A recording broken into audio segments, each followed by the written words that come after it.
Hello everyone, welcome back to Info Rush. I am Disha, I am Rudrakshi. and this is part 2 of our bonus episode, The Spiritual Awakening. Now, this episode is dedicated entirely to the confidential information that was being shared bet- between an unidentified figure and Miss Chitra Ramakrishnan, who was back then the MD and CEO of NSC. So, let's dive into the contents of the emails. So before that, let me just summarize quickly. A. Anand Subramanian was directly appointed by Chitra Ramakrishnan. 15 lakhs to 4 crores was the salary. Things in the minutes were not reported and information was sent out to an unknown email ID about the confidential information from NSE. So we are continuing Yes, from here on. yes. Now, these emails between Ms. Chitra with the unknown person, the contents of these emails, Ms. Chitra has not denied in Oh, the of investigation course, by okay. SEBI. So, this is an important point to Mm-hmm. note. Now, in her statements before SEBI, she has stated that the identity of the email ID holder of the unidentified figure is the Siddha Purush or Yogi, that is a Paramhansa, who may be largely dwelling in the Himalayan ranges, and that he is a spiritual force who has been guiding her for the past 20 years. So, what this implies is that for the past 20 years, she had sought guidance from the unknown person on many personal and professional matters. And therefore, Chitra holds the unknown person in very high regard and is influenced significantly by the unknown person. The unknown person had stated to Ms. Chitra in an email that Som, if I had the opportunity to be a person on earth, then Kanchan is the perfect fit. Ashivadams. Siron Mani.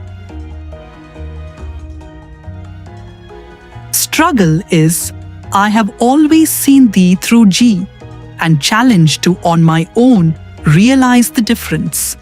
here, what was noted was that Som refers to Ms. Chitra and Kanchan and G refers to Mr. Anand.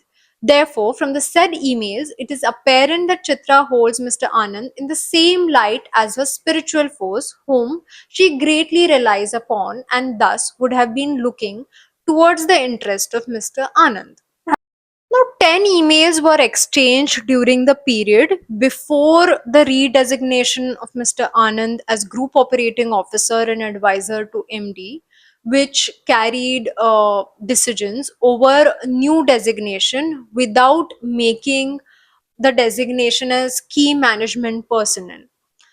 Now, let's look at the emails pertaining to this.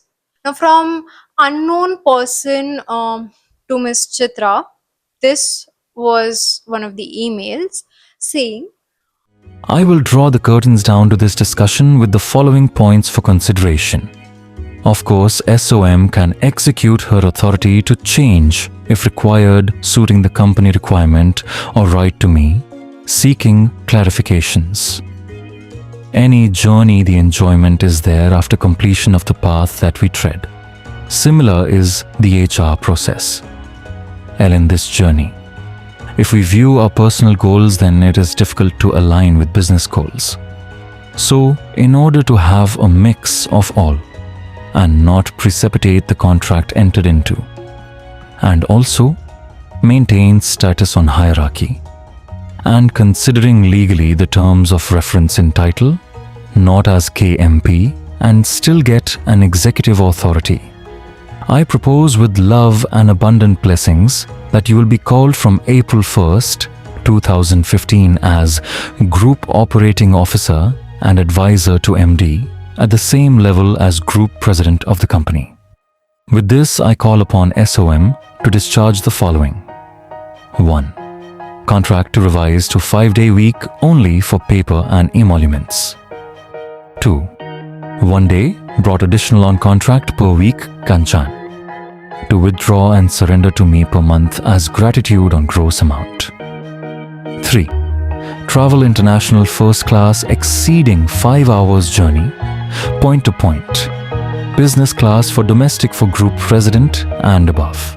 This is just so. I mean, so this yogi guy is also getting paid. Exactly. So as some like dakshina ya jo bhi he's demanding, I don't know what it is, Wow. but you see a lot, and in these emails there is a lot of jargon that you will come across, Yeah.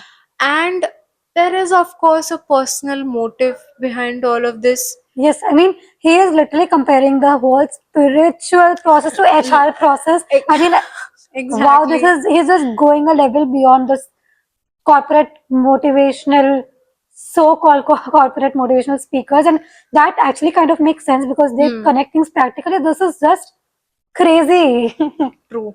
Now guess who was the recipient of this email, Rudrakshi? It was Mr. Anand Subramanian. Of course, I'm not surprised. Yeah, so he One was minute. So this whole thing is being talked about this guy, and this guy is also receiving the mail for all of them. exactly. Yes. Whoa, okay. So he's also a recipient of the said email from the unknown person. Hence, there appears to be a conspiracy, a glaring conspiracy of a money-making scheme that involves Miss Chitra and Mr. Anand with the unknown person, by which Miss Chitra would increase the compensation granted to Mr. Anand, and Mr. Anand would then pay the unknown person from the increased compensation. Further, Mr. Anand in his statement has also stated that he knew the unknown person for the past 22 years. Wait, so Anand knew this yogi guy, and then his compensation was increased, and he was paying some amount from his compensation to To this. this guy. Yes. It is a scam. It is screaming. Clearly, it's a scam. scam. I know. It screams of a scandal. But a it's also scam. so surprising. I mean, Chitra, if she's like scaled the company NSE from where it was in the initial years to where it was today, she is just giving into everything. Like, how can somebody be so, I don't know if the word is right, brainwashed or so ignorant or just, Or maybe there is something, some other angle to this. I mean, I have a theory, but I don't know. We'll come to that Yeah. later. Who this unknown person is with this weird email ID. In this regard,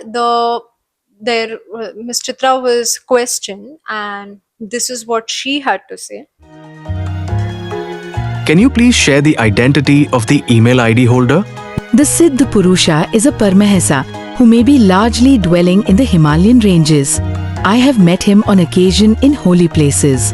No locational coordinates are given. Given the fact that the Siddha Purusha largely dwells in the Himalayan ranges, kindly explain how he would have accessed emails and corresponded with you regularly. To the best of my knowledge, their spiritual powers do not require them to have any such physical coordinates.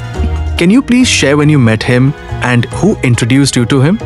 I met him for the first time on the banks of the Ganges nearly 20 years ago directly. Subsequently, over the years, I have taken his guidance on many personal and professional matters.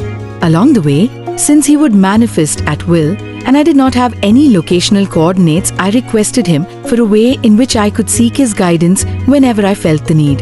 Accordingly, he gave me an ID on which I could send my requests. and I request all the gods in this world to give me their email Yes. IDs, to give me Please. professional guidance, Please. to tell me what next job I have to apply, what remuneration I should expect, and also to the hiring manager to give me that 1 crore salary. Please, God, please, some and manifest at will. God, please help me. Or Siddha Purush, please God, help I me. feel you. I can feel your frustration.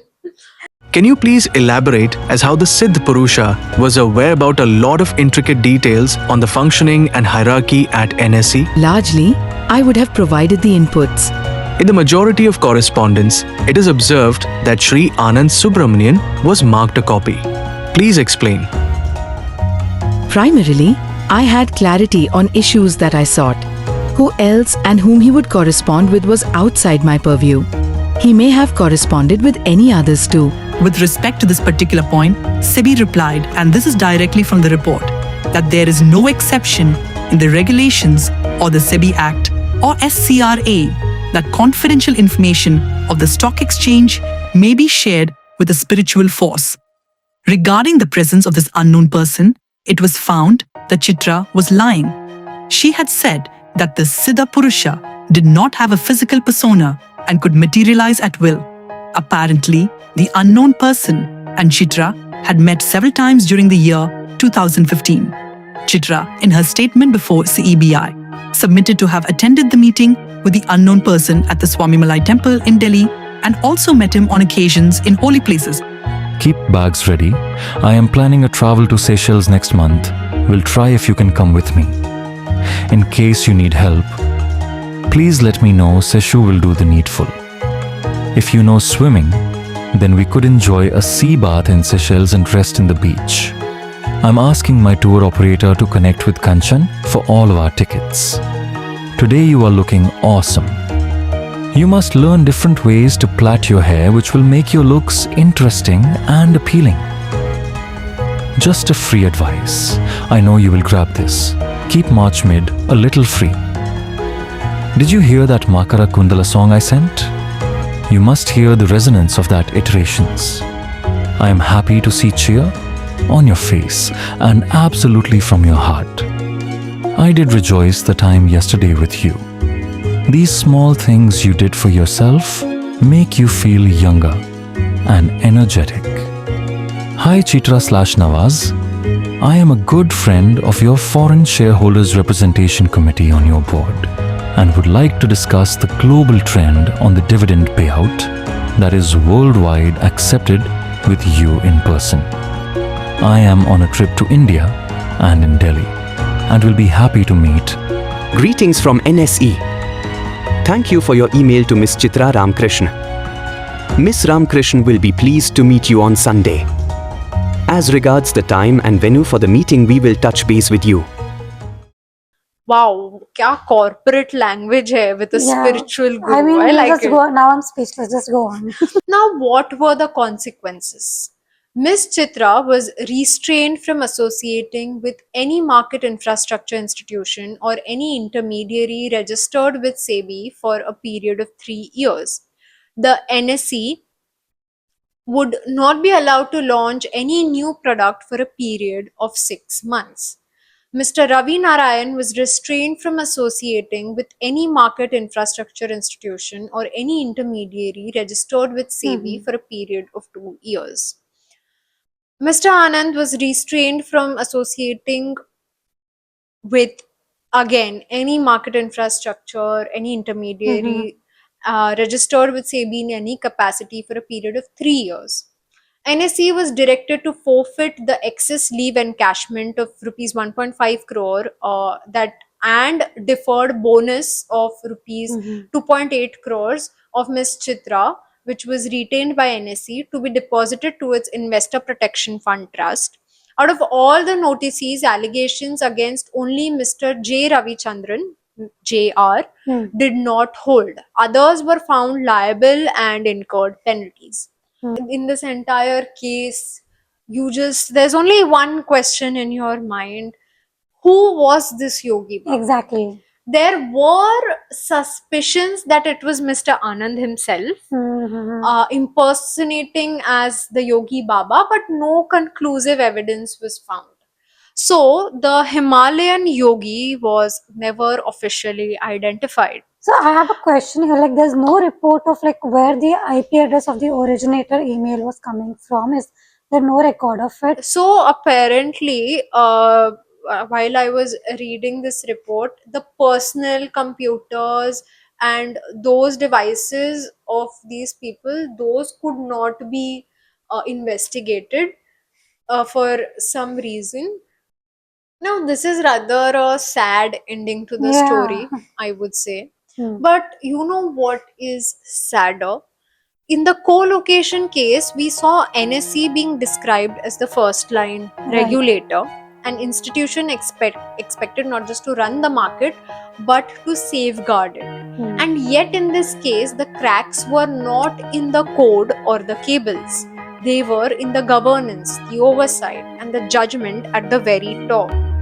Because sometimes the biggest risk to a system is not a technical glitch. It is when the people running it stop believing the rules apply to them.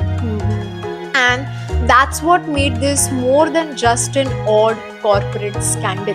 It became a cautionary tale about power without accountability, access without scrutiny, and institutions that can look solid on the outside while quietly hollowing out from within. So, on that note, stay curious, stay skeptical, and log out smarter.